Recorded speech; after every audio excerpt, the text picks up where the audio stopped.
Vince McMahon makes a decision on the future of Jimmy Uso's career. We talk all about it in this very review.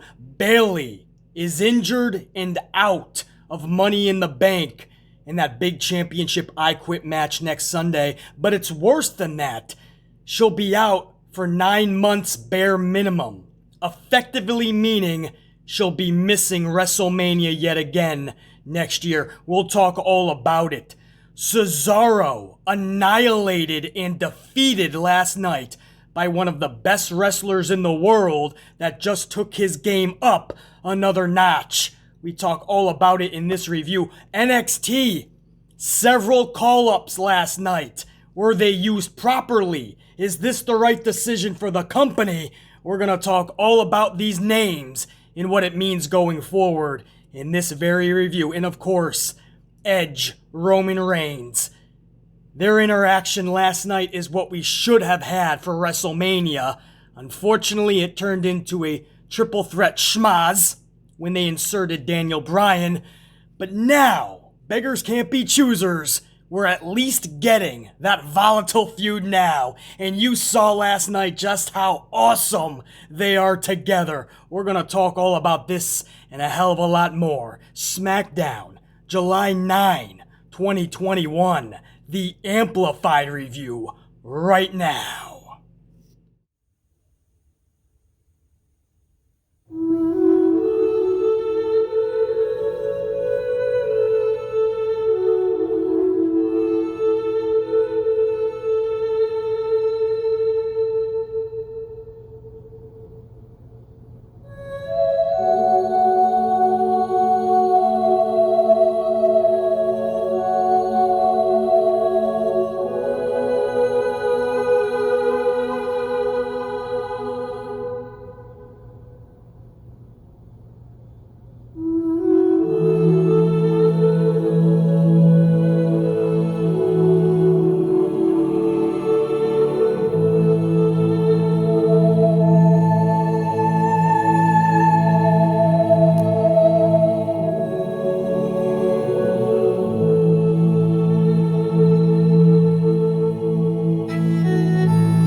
And I want to start off thanking my amp unit, man. A collection of the most badass sumbitch wrestling fans in the world. And we made this week so damn special on this channel, man. It started off with the Tube blocking my Raw review. I do feel WWE going back on the road. They're trying to collect all their audience back. And I don't think they take too kindly to BC's critiques. So I think WWE is in cahoots with the Tube. My Raw review, which nothing was wrong with it, got blocked in several countries. I had to dispute that. I was pretty pissed off. I went live that day to tell everybody the deal. And you guys showed up in droves, man, by the hundreds live. Thousands tuned in afterwards.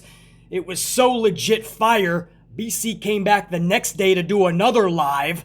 Hundreds showed up live in the chat, thousands afterwards. We did another one, 3 in a row, and then yesterday we did a 4th live stream in a row.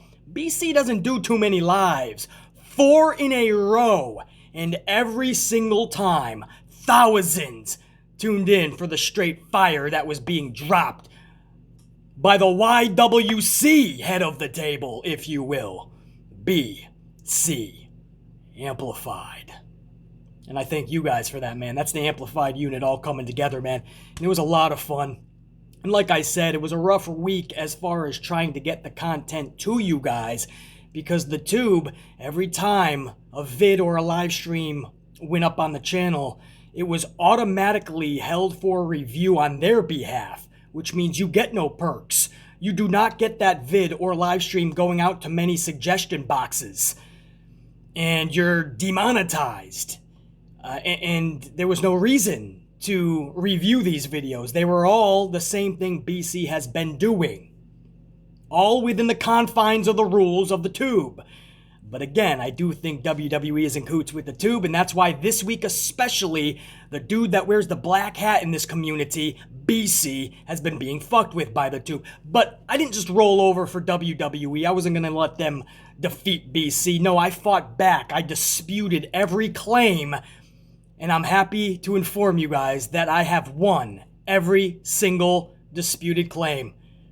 I came out the victor. WWE was defeated by BC. The tube was defeated by BC.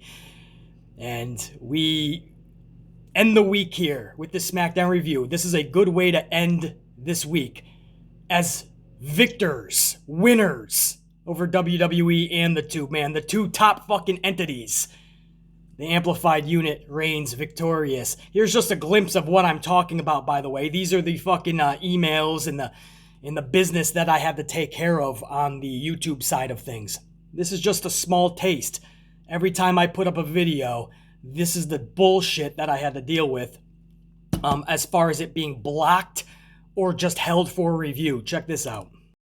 First one is a video, not even a live stream, and it was immediately held for review, which means it's not going to be in many suggestion boxes. The perks are removed, you're demonetized, all that stuff. And then a day later, when the video had already run its course, is when the tube finally admits BC was right. And I love how they try to put great news with an exclamation point, like they're doing me a favor, when you already tried to ruin the video. I knew I was right all along, idiots. And then you see the Raw review this week, which I put a lot of time into. The video was over an hour long, a lot of creativity. And it was immediately not just copyright claimed, not just held for review. No, it was blocked in many countries. WWE blocked that review in many countries. I had to dispute it, and later that night, I was found to be correct, as I always am. They had no basis to block that video in any country, and again, I was right.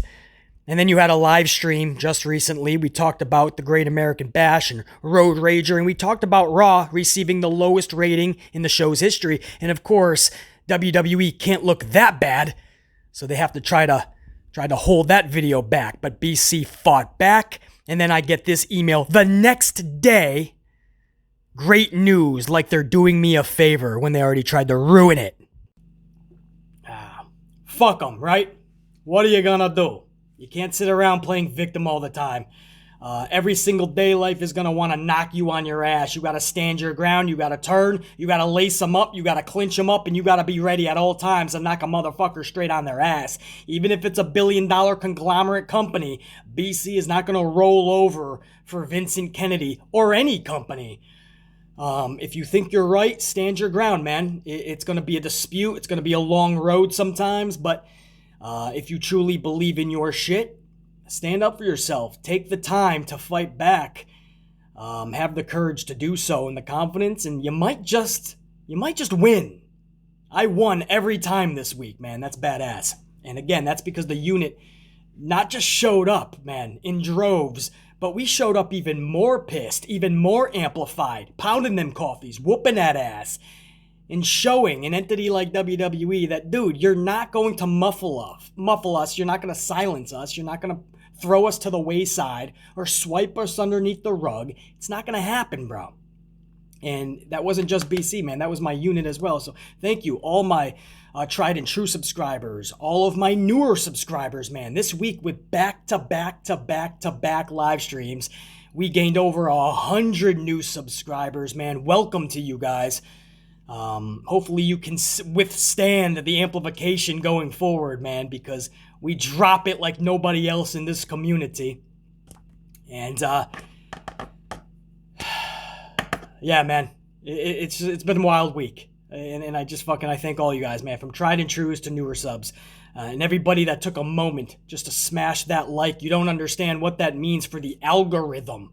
as well. So it just takes a moment to show that love right back to BC, pound that like, and that's going to help out as well. And then the Tube can't do anything about it, man. They see the unit growing. They can't stop that train. So I just want to spend some minutes, man, thanking my unit. All right, that's it. Please, Lee, can we talk about some wrestling now? Let's do it, man. July 9, 2021, Smackdown. Show opens with the Tribal Chief, the head of the table, your, mine, all of our Tribal Chief, the Universal Champion, Roman Reigns. Good way to start the show. He was gone last week. Let's see this dude. He's looking good in the white too, man. Roman's fucking rocking the white head of the table shirt. I actually might grab that shit. Looks badass. I haven't gotten a fucking WWE merchandise in forever. In fact, the company is so bad as of late, and as of late I mean the last 10 years, that they're trying to give their merchandise away. I'm constantly getting emails. Buy this shirt for $5, get another one for $1. But this shirt on Roman, man, badass. Roman starts the show. Jimmy Uso soon joins Roman, middle of the ring. So it looks like Vince McMahon will indeed stand behind Jimmy Uso and have him on his programming, continuing one of the biggest storylines in all of pro wrestling. In fact, Jimmy Uso was one of the individuals starting the show, man. So Vince was not afraid to put this guy front and center. I think that's a huge statement on how Vince feels about Jimmy. And you love to see that, right? You don't want to see somebody get punished for the sake of being punished, lose their career, lose their livelihood. You don't want to see that necessarily. But we just hope that he has learned his lesson finally, because this wasn't the first time with this personal situation. I don't want to get into it again. We're not going to kick anybody while they're down. But we just hope that he learned from this and truly never does it again. And BC can speak on this firsthand, because when I was young and dumb, I was Jimmy Uso. Even Jey Uso has had his problem with this personal situation and drinking and getting behind the wheel. But the problem is, BC was young and dumb, right? From 21 years old and under. The problem with the Usos is they're not young and dumb. They're older now. And you can't be playing with that type of fire. You know, BC learned his lessons the hard way back in the day. I wish nobody had to learn the lessons that BC had to learn the hard way. I try to preach now, listen, make smarter choices, right? I always tell you guys, man, I always see like no regrets tattooed on people's body, you know, no regrets. And I always laugh, I chuckle, because I'm like, I have a million regrets. I always call myself, Dean Malenko was like the man of 1,000 holds, or a man of 1,000,000 holds if you ask BC. But I always said BC is the man of 1,000,000 mistakes. You know, I've just made one mistake after the other. But mostly, when I was younger, I paid the price and I learned. And I always told myself, if I ever make the same mistake twice, that just makes me a douchebag. That just makes me an absolute fucking, a different type of an asshole, right? Somebody that I wouldn't even want to hang around. But thankfully, I've never made the same mistake twice. I've made many, I've learned the hard way, but I never made the same one twice. I'm starting to see a trend with Jimmy, and that's what's got to be derailed, and hopefully this is it. So there's a lot of fans pissed off that Vince McMahon still has him on TV instead of in a rehab center getting help, but we don't know what's going on behind the scenes. You know, maybe he is going to get help, or is currently already doing such. But some fans think he should just take some time away, or some people even think Vince should have fired him to, you know, prove a point. I don't know what the right or wrong answer is. I just see a dude who needs to stop making these childish decisions, because I love Jimmy and Jay. You guys know it's my favorite tag team in the world, along with the Briscoes and ROH. Those are my favorite tag teams. I love Jimmy and Jay, man. But you can't keep doing this. So I'm not going to harp down on Jimmy being on TV. I'm not going to come down too hard on Vince putting him out there again. If this ever happens again, mark these words, I have no choice, man. And I hope everybody close to Jimmy or Jay has to do the same thing. We have to cut ties, right? Then we can be pissed off. This can't happen again, because what happens, guys, is eventually you will take a life. I've just had too many friends pass away, man. If you want an exact number, it's over 17. All different reasons. And some in that very way. It's nothing to fuck with. You always say it can't happen to you. But it can. And you don't want it to reach rock bottom. So that's it, man. That's my spiel. Thank you for allowing me a couple of minutes, man, because this was a hot topic last night when Jimmy was put in the middle of that ring, and a lot of fans were like, what the fuck? Why is he out there? But let's not kick a dude while they're down. How many chances do you give somebody? This isn't just like a second chance, you know? I don't have all the answers, man.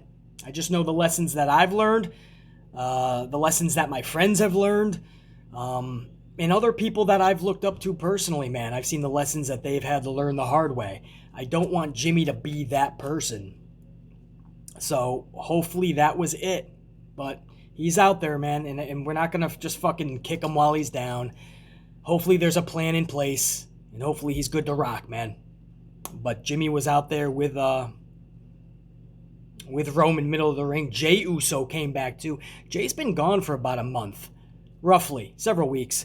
So Jey returned last night as well. Several weeks he's been gone. He tells Roman, and this was a quote, basically, I might be paraphrasing a little bit, but Jey tells Roman, your right-hand man is back.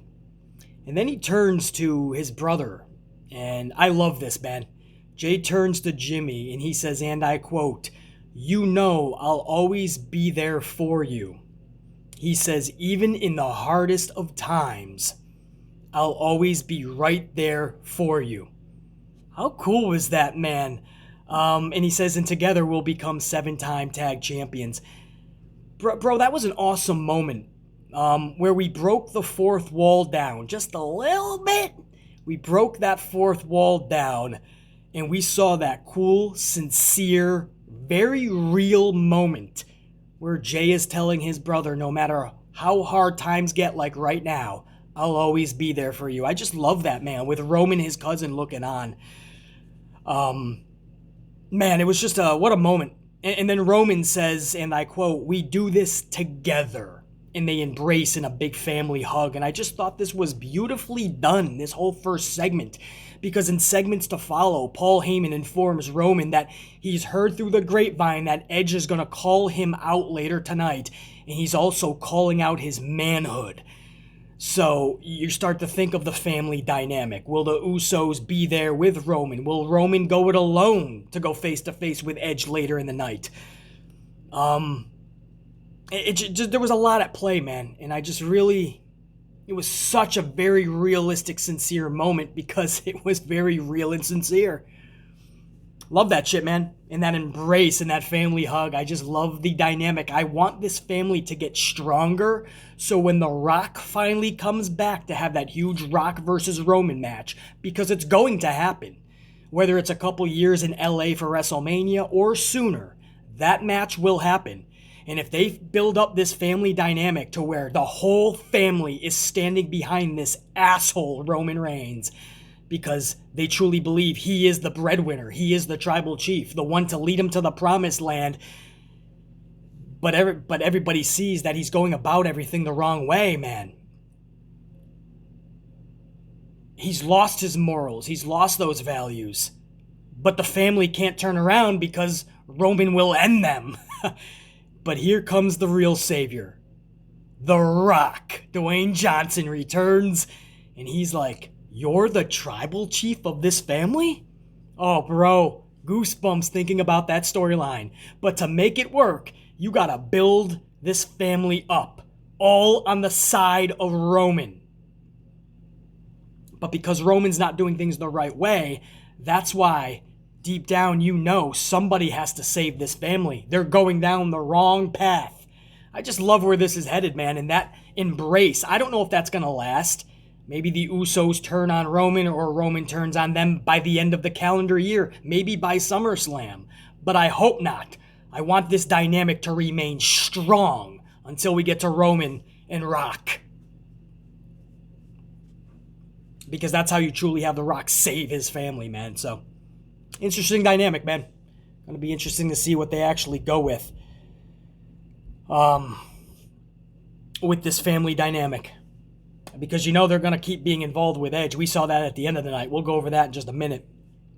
But up next, let me get a swig. We'll talk about King Shin in Broke Baron. This was a King of the Ring qualifying match. And again, it's King Shinsuke versus Broke Baron Corbin. I love Baron's new character trajectory. I really do, man. He's out there in a pre-match interview talking about how fucking IRS is after him and his shit's being repossessed and he's got brokers and dealers trying to get money back, bad investments that just went horribly wrong. He's on the hardest times ever. And I love this man, all because that crown, which was his identity, got switched over to King Shinsuke, and now he's lost himself. And last week, his Mercedes is being towed away. And I love this week for the match. Rick Boogs and Shinsuke roll up in Broke Baron's repossessed fucking Mercedes. It was just, are you kidding me? That is beautiful. As small in detail as it is, that's beautiful storytelling. You lost it. Life is good for Shinsuke and Boogs. They were able to pick that son of a bitch up, and now they own your vehicle. I just absolutely love that, man. It's those small details. It just takes a little bit of time and effort, and and that's what you're going to end up with. You know, if you just take a little bit of time, right? Don't just focus on, oh, this is what we're going to have for a match, and it's going to end in a fruit roll-up, and I don't have to think too hard. No. How can we make this fun? So they have them roll up in this Mercedes that was once owned by Broke Baron. They have Pat McAfee sitting on the couch of Big E because Big E was on commentary, and they're both getting a spa pedicure. I'm not even joking. You know those like pedicure machines that you can have at home? You fill them with water and you put your fucking feet in them. McAfee and Big E are like in a spa watching King Shinsuke versus Broke Baron last night. It was so funny, bro. And of course you have the Rock concert with Boogs and Shinsuke playing Shinsuke down to the ring, and Pat McAfee is jamming out while his feet are in this fucking spa pedicure machine. It's just hilarious. How do you not fucking laugh at this? You know, WWE is horrible when they try to be funny and try to do fucking just force comedy down your throat, but then there's when you have the right people involved, it just works. Boogs and Shinsuke are just fucking working. Pat McAfee is absolute gold on commentary. He'll make you fucking laugh just on his facial expressions. I'll get to that when they ended the match, by the way. That was an LOL moment for BC. I'll talk about that in a second. Big E is obviously just great, man. And you just have it all involved, man. The dynamic with McAfee and Michael Cole while Boogs is playing Shinsuke is always a fun time. So I know I'm spending a little bit of time on that, but it's become one of those things I actually enjoy every week. The entrance alone, I know, is going to be fun. And again, I love the trajectory of Baron's new character, Broke Baron. King Shin ends up defeating Broke Baron via the Kinshasa, and I think that's the right call. If you're going to have this qualifying match, I think Shinsuke, optics alone, on paper, I mean, that's who you want in this ladder match. And then when it comes down to booking reasons, he's got some momentum right now. How the fuck are you going to have this guy not on that pay-per-view?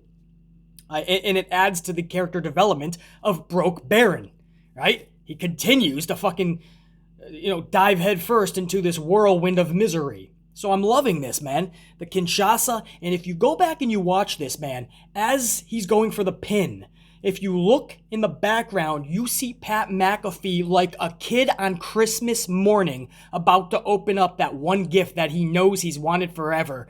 And it's in that box. He knows just by the shape of that box. He knows he's getting what he always wanted.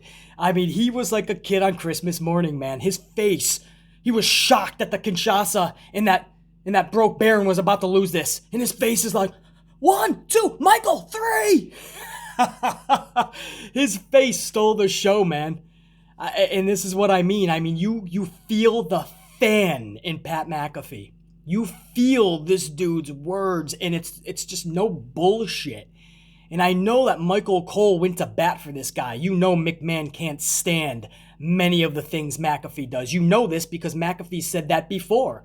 McAfee told a story. I think it was like a WrestleMania pre-show.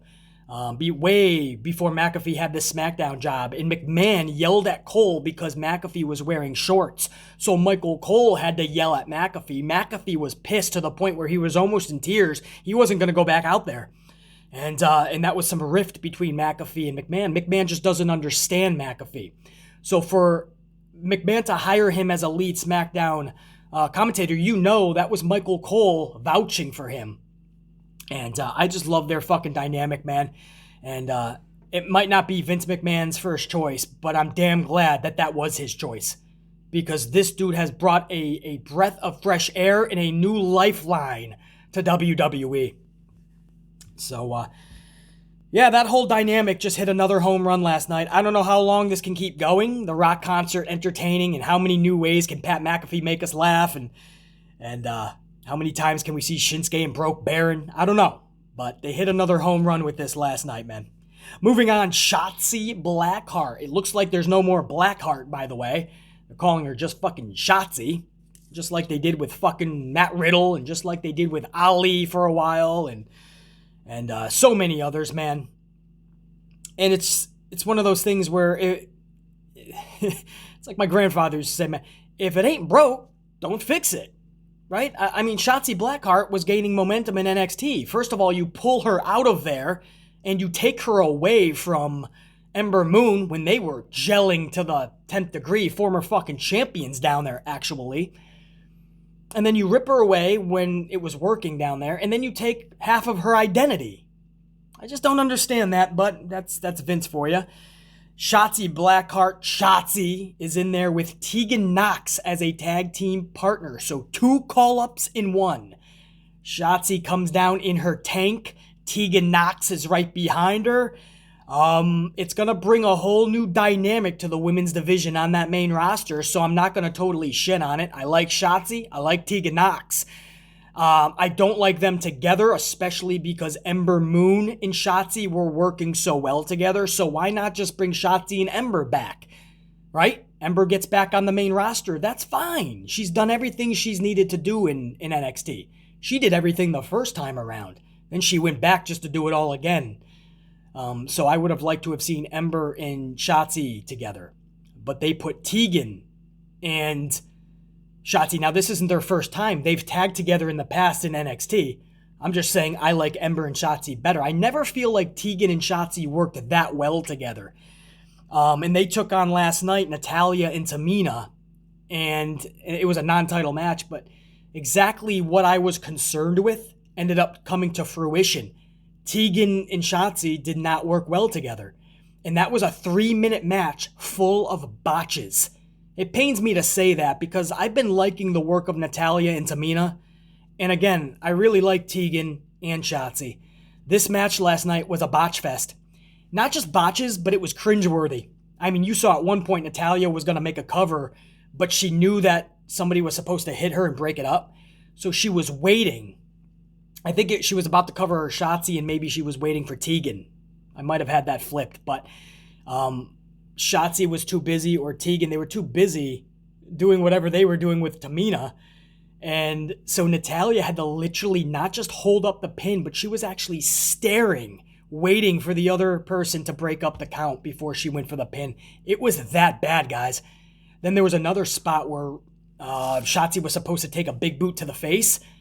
And I think it was Natty maybe. She went to make the kick, and Shotzi never went forward enough.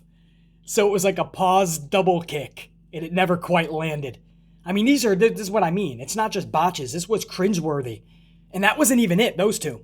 There was the end spot where Shotzi actually wins the match with her missile backdrop from the top rope. Forgive me, forgot what it was fucking called. It's been a minute. I haven't had enough coffees. But, you know, when she just dive bombs from the top, back first, and she totally missed Natalya. Absolutely missed Natalya. She just went back first onto the canvas. Wow, you can't do that, man. I mean, you can't have that many botches within a 3-minute match. So I don't know if this was that fucking rushed or not. I mean, this match was made hours in advance. It's only 3 minutes. You should be able to produce something worth being proud of, even if it's not on the most epic of scales, you know, something that you can say, hey, for 3 minutes, I mean, we did all right.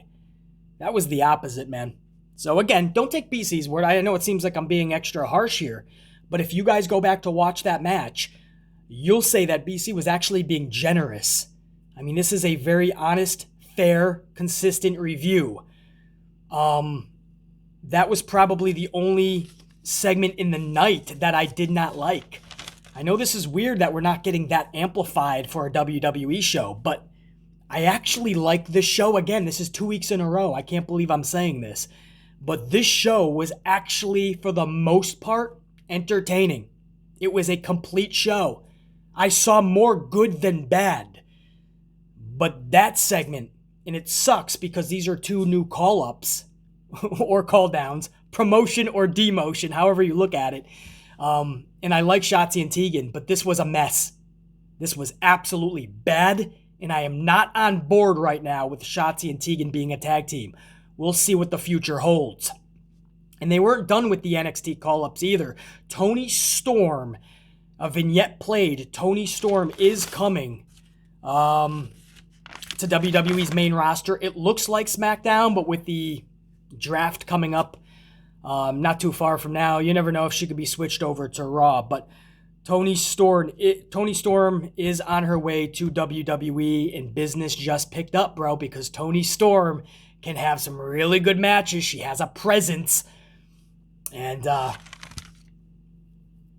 gonna be fun. There's a lot of matches. I can't wait till Bayley gets back. I want to see Bayley and Toni. Could you imagine Sasha? Could you imagine Asuka if she goes to Raw? Asuka versus Toni. There's a lot of good matches with that, man. So, and this was just moments after we saw Shotzi and Tegan, they announced Toni Storm. So, business just picked up for the women's division. We'll see what they actually do going forward with Toni, man. I hope they don't ruin these individuals, man. I hope last night was just a bad night for Natty, Tamina, Shotzi, and Tegan. I hope it was just a bad night and we're not going to see that type of shit going forward. Because Tegan is better than that, and I know Shotzi's better than that. They just did not work last night. Now, going forward, hour number 2, Sonya Deville kicks it off, and she addresses the Bayley injury situation. Bayley delivers a pre-taped message up on the Tron, and she's blaming the fans for her injury. I love this. This makes perfect sense. Bayley believes that she is saving the women's division, so she's working double hard, double time, and because of that, for all of us trying to save us, she got injured and blew out her leg. And she's blaming the fans. I absolutely love that, man. Deville then says that instead of Money in the Bank, Belair will now be defending the title next week in Houston, Texas, for the first SmackDown back in front of a live crowd and live audience. So I understand this decision. A lot of people might be pissed at this, especially a pay-per-view. You know, BC feels that a championship should be defended at a pay-per-view. But I understand the severity of the situation. This is a big night for WWE next Friday night. This is their first night back in front of a live crowd. They want to make a huge splash. They know that Fox is not happy with the numbers. This is one of those scenarios where this was a freak accident, it looks like, with Bayley. They had to scramble around to make some decisions, and they're going to try to turn a negative into a positive. And by a positive, I mean not only do they get a title match to try to pop a rating on Friday. I don't think it's going to pop too much, but they're going to have a title match next Friday. And the positive here is that Liv Morgan is now in the Money in the Bank match. And I say this because Deville named Bayley's replacement for next week's Friday Night SmackDown title match. And it's the most beautiful woman in all of WWE, Carmella. Now, that's not my words. That's Greg Hamilton's words because he's forced to say that by Carmella, the most beautiful woman in all WWE. So BC's not playing any bias here. Those aren't my words. Although, damn, she's beautiful. But Carmella is going to be taking the place of Bayley. And fans are obviously pissed off. I like Mella, so I'm not as pissed off. I think she's getting better every week. The replacement had to be a heel. I know they fought each other many times in the past, but this is not a pay-per-view match. It's rushed. You only had 1 week anyway, even if you were going to put it on the pay-per-view. I don't mind Carmella in this spot. I'm not as heated about this as some. And they had Liv Morgan, as I aforementioned. They had Liv Morgan go out to the ring, call out all of the fans' frustrations to DeVille. She was saying this is not fair. Carmella just got added to Money in the Bank as a gift. She just got added to this title match next week as a gift. And meanwhile, I'm busting my ass. This is not fair. This is not right. All of the things that the fans are saying. So they had Liv go out there and voice those frustrations. I love that, man. Bringing honesty to the storyline, because we all know it's bullshit. So at least say it's bullshit, you know? Make it look like DeVille is gifting Carmella this shit. And DeVille just tells Morgan to shut up because she was about to declare Morgan as Mella's replacement inside the ladder match, the Money in the Bank match next Sunday. So DeVille is like, okay, I took Carmella out, put her in this match, but you get to be in Carmella's spot in Money in the Bank. So this is what I mean about a positive, man. Liv Morgan is now in that match. No harm, no foul. Right? Belair will defeat Carmella next week. Or at least I believe so. That's what should be happening. As much as I think Carmella's improving, as much as I like Carmella, I don't think she should be defeating Belair for the title next week. So Belair will win the match. And then we go on to Money in the Bank and we get to see Liv Morgan in that match. She gets a big pay-per-view match. Another chance to shine. See what I mean? No harm, no foul. Everybody relax. There's a million things to complain about in WWE. This is not one of them. This was a freak accident. WWE scrambled. I didn't know what people thought they were going to get. I mean, there was talk maybe, do they rush Becky Lynch in for a 1-week feud title match? Are they going to bring back Sasha to help out and replace Bayley? Or maybe they could play it off like Sasha is taking Bayley's spot. Like, haha, you got injured, now I'm going to take the title. You could have went that way. I just feel it's too rushed. I'm okay with Carmella in this match. I know the community is pretty pissed off. BC is not going to drop on that hill. You have to know which hill to drop on, right? You have to pick your fights wisely. This is not one that I'm willing to fucking pass out on. So we'll see what Liv Morgan does in that match. We'll see what Carmella does next week. WWE is put in a shitty predicament. Shitty for Bay, shitty for Bell, shitty for the company, and shitty for the fans. Belair will retain over Mella. Liv is now in that big pay-per-view match. Let's now get behind Liv, right? I still think Zelina Vega winning that briefcase would shut everybody up. Everybody that called her a sellout, she can go, sellout? No, honey, I'm gonna cash the fuck in. That's exactly what she should say. And again, we wish Bayley all the best, man. No matter how you feel about this whole predicament and the decisions that were made last night, we hope that Bayley is all good to go, man. Within the next calendar year, hopefully she's able to catch Mania next year. If it's the full 9 months, she will miss Mania, and that sucks. Well wishes over to Bayley, man. And real quick, man, Carmella was straight fucking smoking last night. What the fuck? Carmella was like a whole nother layer of sexy last night.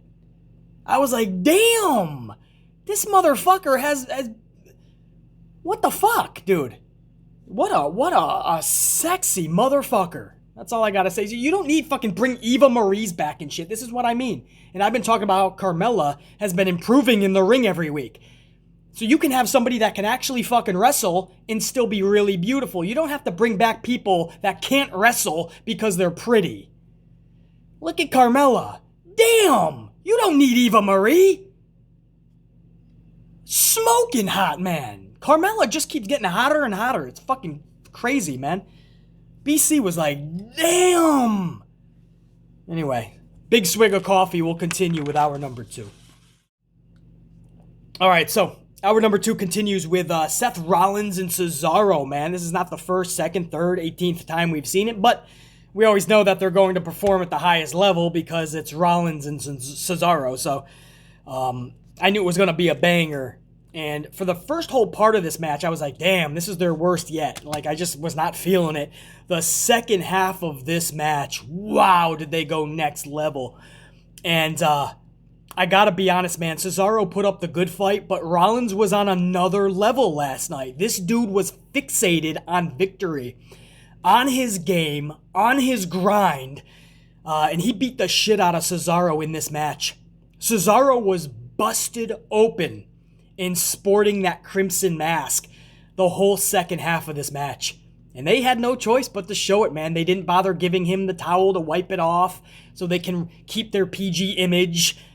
They let it go. You know that Vince was, in cahoots at that point with Fox executives. You know that there was a line of communication while that was happening. Somebody was on the airwaves with Fox because that was a big moment, man. And yeah, there's a lot of chatter when something like that happens, even in the UFC. And they're expecting it there. So this was a big fucking moment. And he just spent the whole second half of the match just busted open. Rollins hits the stomp and defeats Cesaro. Rollins is now in the Money in the Bank match. I hate seeing Cesaro lose, but like him or not, I mean, Rollins is a polarizing character. And because of social media, a lot of people have kind of turned their backs on Rollins. Rollins is one of the best professional wrestlers in this world. Cesaro did not look like a chump in there. So I don't believe Cesaro loses anything. In fact, Cesaro's stock, I feel, just rose. It was just, he was in there with a beast last night. Rollins was another animal.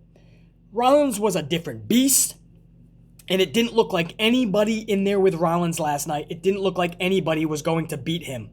Cesaro was just a casualty in Seth Rollins' world. And then we had a good backstage face-to-face afterwards while Rollins was being interviewed.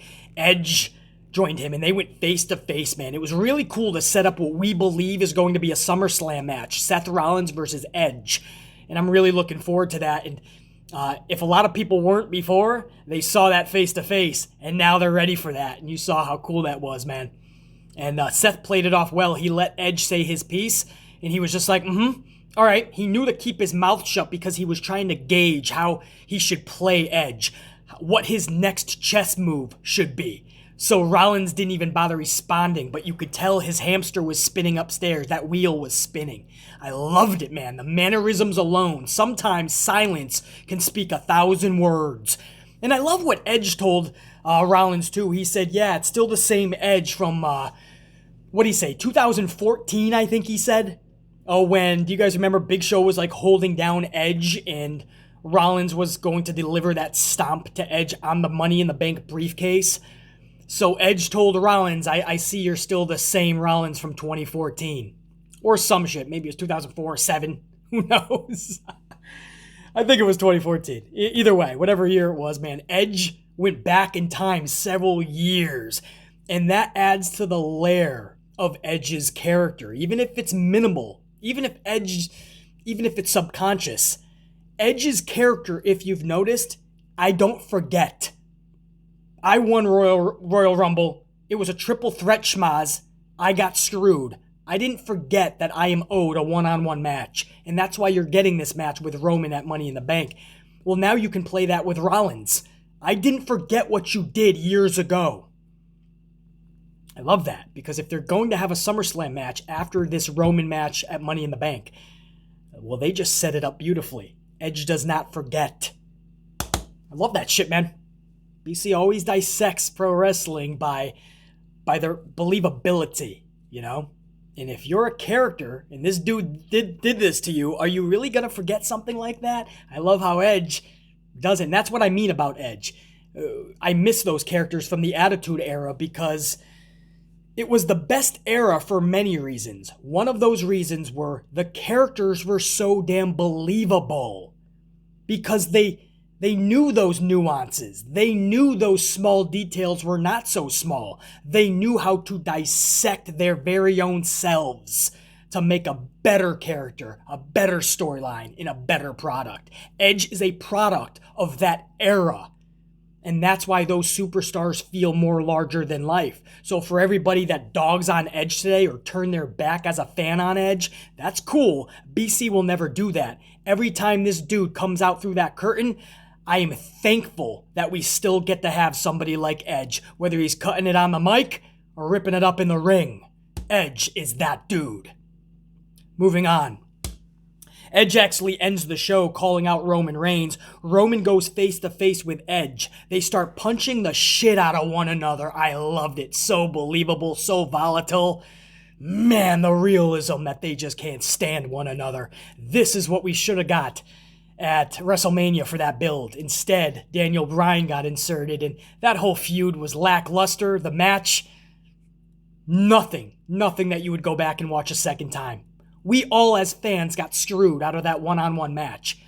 But to see them in that ring face-to-face last night, to see them throwing those bows at one another, man, goosebumps, man, in the big delts. Then the Usos. Right, the Usos come out, man. They're about to jump in the ring, but the Mysterios take them out. And Roman is able, during this whole melee, Roman is able to escape while the Mysterios are taking out the Usos. And Edge proceeds to wreck and destroy Jimmy and Jay, taking turns putting that piece of steel chair that he's been using. He put it in each of Jimmy and Jay's mouths, man, and just ripped back, torqued that neck back in that submission hold. And Roman watched on from the top of the stage, refusing to help until he finally walked off in defiance, effectively turning his back on his cousins.